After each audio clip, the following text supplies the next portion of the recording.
en les aidant à se droguer proprement, mais à les en sortir et à éviter qu'ils n'y tombent par la prévention de la toxicomanie. C'est donc totalement différent. Et pour ce faire, il y a d'énormes moyens qui ont été mis en place. Je crois que le coût de cette politique est autour de 350 millions d'euros par an.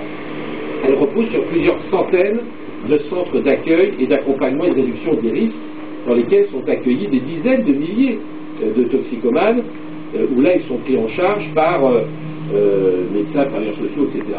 Et nous avons entre 130 et 150 000 toxicodépendants qui suivent des programmes de substitution de la drogue par méthadone et Subutex, de façon à pouvoir se sevrer.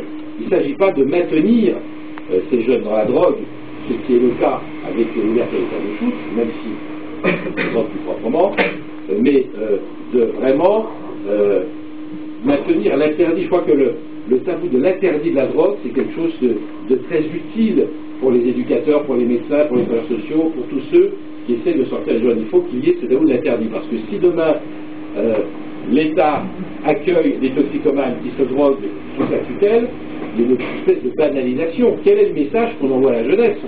Quel est le message? C'est de dire, bon, il y a une loi d'une part qui interdit qu'on se drogue, la loi 70, mais d'un autre côté, l'État vous permet de venir dans des salles avec votre héroïne, votre cocaïne, pour vous droguer.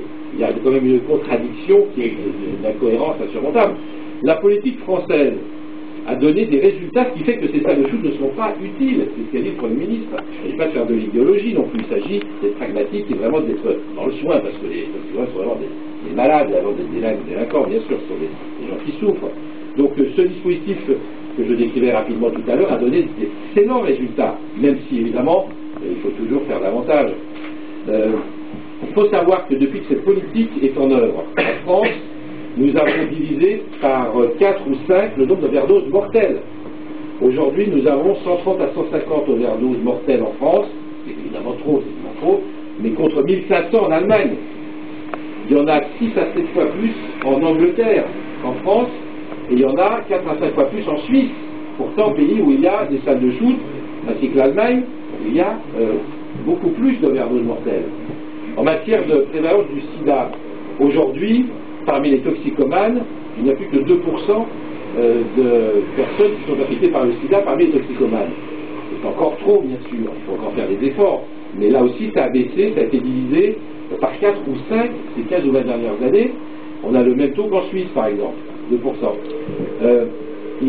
La consommation de drogue, contrairement à ce que vous pouvez lire dans les journaux, qui disent souvent des conneries, vous avez pu remarquer, diminue. Nous avons une baisse.